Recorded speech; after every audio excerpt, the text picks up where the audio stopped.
नमस्कार दोस्तों, स्वागत है आपका यूट्यूब चैनल हमारे स्टडी फॉर सिविल सर्विस में। और कल हमने उत्तराखंड में कुछ कुमाऊं कमिश्नर्स के बारे में जिक्र किया था, तो उसी को थोड़ा सा आगे बढ़ाते हैं और जितने भी 24 हमारे जो कुमाऊं कमिश्नर हैं उनके बारे में थोड़ा थोड़ा जिक्र कर लेते हैं और ये भी देखने की कोशिश करेंगे कि इनमें से कौन कौन ऐसे इम्पॉर्टेंट हैं और कैसे कैसे क्वेश्चंस यहाँ से पूछे जा सकते हैं। ठीक, तो 6 हमने कर लिए थे और जो 7वां है यहाँ पर नाम लिखा नहीं है उसका, उनका नाम है फिशर। मैं यहाँ लिख देता हूँ। वो सिर्फ 1 साल के लिए रहे और ऐसी कोई उपलब्धि उनकी नहीं थी। तो ये हैं हमारे 7वें कुमाऊं कमिश्नर फिशर। ये उन दिनों की बात है ना, जब इंडिया में इंडियन नेशनल मूवमेंट की शुरुआत हो रही है और कांग्रेस की स्थापना होने वाली है। ठीक, तो देख लीजिए, अगर एग्जाम में क्वेश्चन आता है ये कि कांग्रेस की स्थापना के समय में कुमाऊं में कमिश्नर कौन था, तो 2-4 नाम आपके यहाँ से दिए जा सकते हैं। उसका आंसर क्या होगा? H.G. रॉस। क्या नाम आएगा? H.G. रॉस। तो ये चीज़ इंपॉर्टेंट नाम हो जाता है यहाँ पर ऐसे ही कि ये देखिए 1885 में भारतीय राष्ट्रीय कांग्रेस की स्थापना हुई थी। तो उस समय यहाँ के कमिश्नर कौन थे? ये थे। तो मैं आपको याद दिला दूं कि उत्तराखंड में जो कुमाऊं वाला पार्ट था वहाँ पर डायरेक्टली ब्रिटिश एडमिनिस्ट्रेशन चल रहा है थ्रू दीज कमिश्नर्स, और गढ़वाल में तो खैर टेहरी रियासत है ही। एक तरीके से कह सकते हैं कि ब्रिटिश के संरक्षण में ये टेहरी रियासत है। ठीक है ना। 1887 में गढ़वाल राइफल्स की स्थापना किसके समय में हुई? H.G. रॉस के समय में। क्वेश्चन एग्जाम में आया है, फिर से आ सकता है। J.R. ग्रिग 88 से 89, ये भी सिर्फ 1 साल के लिए बने। हथियार रखने के लिए, इन्होंने हथियार लिखा है, हथियार होना चाहिए, हथियार को रखने के लिए लाइसेंस की नीति अपनाई थी। इनका नाम है ग्रिग महोदय। 10वें हैं जी अर्स्किन। नैनीताल जनपद का गठन हुआ। A very very important question, बहुत इंपॉर्टेंट क्वेश्चन है कि जब नैनीताल जनपद का गठन हुआ था तो उस समय कुमाऊं के कमिश्नर कौन थे? G.E. अर्स्किन। वेरी इंपॉर्टेंट, मैं यहाँ पर लिख दे रहा हूँ, याद रखिएगा आप लोग, ये बहुत इंपॉर्टेंट बात है ये। और वो 1839 वाली गढ़वाल जनपद वाली भी। 11वें कमिश्नर हैं D.T. रॉबर्ट्स। ओके, इनका टाइम है 2 साल का। इन्होंने उत्तराखंड में वन नीति लागू करी। जरा आप मुझे बताइए कि इन दिनों इंडिया की हिस्ट्री में क्या हो रहा था? कांग्रेस के अधिवेशन चल रहे थे, काउंसिल एक्ट पास किया गया था, भारतीयों को वोट में बहस करने का अधिकार मिला था, वो जो मॉडरेट्स लीडर थे उनके जरिए। याद होगा आपको। अरे ये तो बहुत ही इंपॉर्टेंट फैक्ट है भाई। 1893 में मुक्तेश्वर का नाम सुना होगा आपने, पशु अनुसंधान संस्थान की स्थापना करी है, IVRI, veterinary research institute Mukteshwar. कह सकते हैं कि उत्तराखंड की सबसे ठंडी जगहों में से एक है ये। इनफैक्ट सबसे ठंडी जगह ही मानी जाती है उत्तराखंड की, ठीक है, जहाँ रिहायशी इलाका है। तो इस ऊंचाई पर वेटनरी रिसर्च इंस्टीट्यूट की स्थापना करी गई है। और यकीन मानिए यहाँ पर कई सारे ऐसे टीकों का आविष्कार हुआ है जो पशुओं को लगाए जाते हैं। जैसे कि रानीखेत डिजीज का नाम सुना होगा आपने, जिसका संबंध किससे है? कैटल से है, यानी कि पशु में होने वाले रोग से है। मुर्गियों में होने वाले जो रोग हैं उनके भी टीके का आविष्कार इसी रिसर्च इंस्टीट्यूट में हुआ है। तो इस प्रकार से सिर्फ इनका नाम ही नहीं, ये जो IVRI है ना, ये भी काफ़ी इंपॉर्टेंट हो जाता है एग्जामिनेशन पॉइंट ऑफ व्यू के लिए। ठीक, आगे बढ़ जाते हैं। Number 12, E.E. ग्रिज नाम के क्या है कमिश्नर, 4 साल तक रहे। पहली बार पृथक उत्तराखंड प्रांत की मांग। ये देखिए कि कितनी इंपॉर्टेंट बात है इसमें कि पहली बार उत्तराखंड प्रांत की मांग इनके समय में रखी गई थी, वो भी महारानी विक्टोरिया के समक्ष रखी गई थी। तो सारे इंपॉर्टेंट पॉइंट्स ही लिखे गए हैं देखा जाए तो ये, और ये सभी आपको याद रखने होंगे। ठीक, यहाँ से क्वेश्चन बनने की संभावना हमेशा रहती है। ओके, वाइड स्क्रीन की दिक्कत ये है कि थोड़ा सा कैमरा अपने आप को थोड़ी देर एडजस्ट करता है, लेकिन फिर भी इससे कोई दिक्कत नहीं होगी आपको। R.E. हैम्बलिन 1902 तक 3 साल के लिए रहते हैं और तीनों साल में कुछ ना कुछ उपलब्धियां इनके बारे में लिखी गई होंगी। देख लीजिए, दून में रेल का आगमन हुआ, गढ़वाल यूनियन की स्थापना हुई।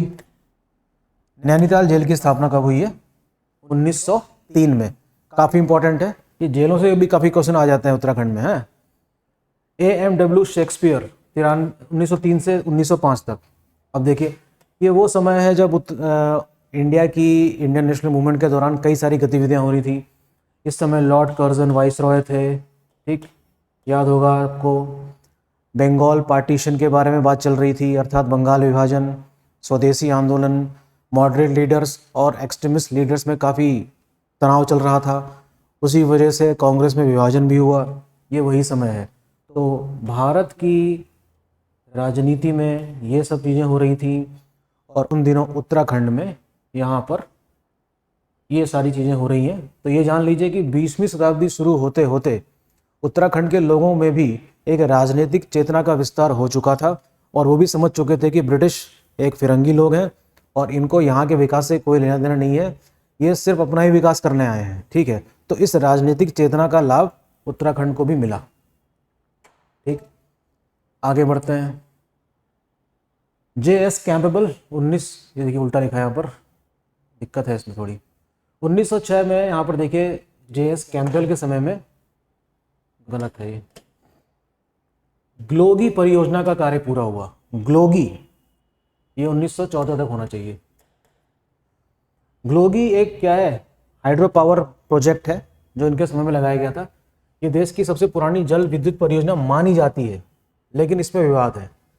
दक्षिण भारत में भी जो सबसे पहली विद्युत परियोजना चलाई गई थी उसको भी सबसे प्राचीन माना जाता है।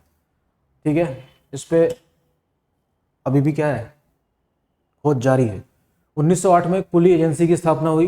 किसने करी थी? जोधपुर सिंह नेगी ने। काफ़ी इंपॉर्टेंट डेवलपमेंट हो रहे हैं, एग्जाम में डायरेक्टली क्वेश्चन आ जाता है।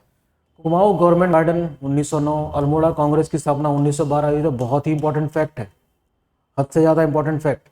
और बड़े मजे की बात बताएं आपको कि अल्मोड़ा में होम रूल लीग, असली होम रूल लीग जो 1916 में बना था उससे 3 साल पहले ही हो गया था। Very important. Home rule league अपने आप में एक बड़ा इंपॉर्टेंट आंदोलन है, जिसको आप इंडियन नेशनल मूवमेंट के दौरान पढ़ेंगे कि कैसे बाल गंगाधर तिलक और एनी बेसेंट के प्रयासों से ये सारी डिमांड्स होम रूल लीग के माध्यम से सरकार तक पहुंचाई गई थी। Very important. पर्सी विंडम 1914 से 24 तक, 10 साल तक कमिश्नर थे ये, 10 साल तक। इस समय हम देख सकते हैं कि इंडियन नेशनल मूवमेंट गति पकड़ रहा है धीरे धीरे, और गांधी जी आ चुके हैं वापस अफ्रीका से और इंडियन नेशनल मूवमेंट की अगुवाई करेंगे। अब गांधी जी सर्वप्रथम हरिद्वार की यात्रा करते हैं। 1916 में गांधी जी देहरादून की यात्रा पर आते हैं। 1916 में कुमाऊं परिषद का स्थापना हुई। वेरी वेरी इंपॉर्टेंट, बहुत ही इंपॉर्टेंट है ये। कुली बेगार प्रथा का अंत हुआ। याद होगा आपको कि इन दिनों नॉन कोऑपरेशन मूवमेंट चल रहा था गांधी जी के नेतृत्व में। सबसे बड़ी बात ये थी कि इस आंदोलन में वो सभी लोकल मूवमेंट्स को शामिल कर लिया गया जो भारत के अलग अलग हिस्सों में चल रहे थे, जिसमें से उत्तराखंड का क्या था, कुली बेगार आंदोलन। इस कुली बेगार आंदोलन को समाप्त करने के लिए बहुत ही बड़ा आंदोलन किया गया। सरयू नदी के तट पर इससे संबंधित जो भी रजिस्टर्स थे वो फेंक दिए गए, और इस प्रकार इस प्रथा का अंत हुआ। तो हम कह सकते हैं कि गांधी जी के आह्वान पर जितने भी रीजनल लेवल के जो मूवमेंट्स थे उनको नॉन कोऑपरेशन मूवमेंट में शामिल कर लिया गया, ठीक, जिससे कि हमारा राष्ट्रीय आंदोलन बहुत ही वृहद हो सके। 1923 में कुली एजेंसी की समाप्ति हुई। Very important. कुलियों से काम कराते थे, उनको बदले में पैसा नहीं मिलता था, यही था ये कुली बेगार। बेगार का मतलब काम के बदले कुछ ना देना। ओके, आगे बढ़ते हैं। अपने फायदे के लिए ब्रिटिश बहुत कुछ कर रहे थे। अब ये कुछ अंतिम चरण के हमारे कुमाऊं कमिश्नर्स हैं। NC स्टिफ 25 से 31 तक 6 साल रहे हैं। नायक बालिका रक्षा कानून बना इनके टाइम पर। गांधी जी ने कुमाऊं की यात्रा करी भाई, बहुत ही इंपॉर्टेंट है। और अल्मोड़ा, हल्द्वानी, बागेश्वर, इन सभी स्थानों पर गए। पेशावर कांड का उल्लेख मिलेगा आपको, पेशावर कांड, ठीक है, इसी दौरान हुआ था। और हम देख सकते हैं कि 30 मई को रवाई कांड होता है टेहरी में। आपको मैंने थोड़ी देर पहले या कल के लेक्चर में बताया भी था कि टेहरी राज्य आंदोलन किसके खिलाफ होता है, टेहरी रियासत के खिलाफ। वो भी चाहते थे कि भारत आज़ाद हो और हमें इस राजशाही से मुक्ति मिले, लेकिन राजा ऐसा होना नहीं चाहता है कि उनकी राजशाही समाप्त हो जाए और उनकी जनता उनको राजा मानना छोड़ दे। तो हम कह सकते हैं कि ब्रिटिश के संरक्षण में इस टेहरी रियासत के राजाओं ने अपनी रियासत को जारी रखा, और उनके खिलाफ जो आंदोलन हुआ है वो है आपका टिहरी राज्य आंदोलन। इसमें एक रवाई कांड वाली घटना भी है जो हम पढ़ लेंगे अलग से जब उत्तराखंड की हिस्ट्री को इस तरीके से पढ़ा जाएगा। तो हम देखते हैं कि ये कुछ और नाम आ जाते हैं जिनके समय में कुछ खास घटना नहीं हुई, तो इतिहास के पन्नों में इनकी घटनाओं के जो इवेंट्स हुए होंगे उनके नाम को दर्ज नहीं किया गया होगा। एक इम्पॉर्टेंट घटना हमको मिलती है डब्ल्यू इवर्टसन की 35 से 39 के बीच में अल्मोड़ा के चनौदा नामक स्थान पर। ये एग्जाम में क्वेश्चन भाई कई बार आया है, इसको याद रखिए। गांधी आश्रम की स्थापना करी किसने? शांतिलाल त्रिवेदी ने, जो कि एक गांधीवादी नेता रहे होंगे। ठीक, वेरी इंपॉर्टेंट। अब आ जाते हैं लास्ट के कुछ कमिश्नर्स। GL विवियन, इनके बारे में क्वेश्चन तो नहीं आ पाएगा।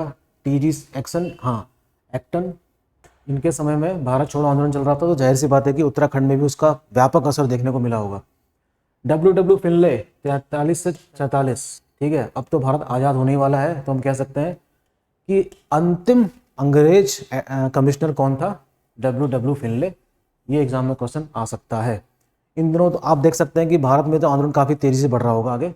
भारत छोड़ो आंदोलन, Wavell plan, cabinet mission plan, ये सब चीज़ें चल रही थी इंडियन हिस्ट्री में। लास्ट है KL मेहता। आज़ादी से पहले कुमाऊं कमिश्नर बनाए गए पहले भारतीय, नाम है इनका KL मेहता। और कुमाऊं कमिश्नरी अंग्रेज़ों से क्या हो गई? स्वतंत्र हो गई। लेकिन कुमाऊं वाला जो पार्ट है मंडल के रूप में स्थापित है आज भी। और आज कुमाऊं कमिश्नर हैं हमारे जाने माने दीपक रावत जी। ठीक, काफ़ी पॉपुलर फिगर सभी IAS ऑफिसर्स में जितने भी इंडिया में हैं, तो दीपक रावत इस समय कुमाऊं के कमिश्नर हैं। तो ये जो छोटा सा लेक्चर हमने 2 पार्ट में डिवाइड करके रखा है कुमाऊं कमिश्नर्स के बारे में, इसमें से 1 से 2 क्वेश्चन बनने की संभावना हर एग्जाम में रहती है जो उत्तराखंड में किए जाते हैं। ठीक है, तो आप लोग अपनी पढ़ाई जारी रखिए इसी तरीके से और जुड़े रहिए स्टडी फॉर सिविल सर्विस के साथ। होपफुली आने वाले दिनों में जो एग्ज़ाम होने वाले हैं वो आप पास कर सकेंगे।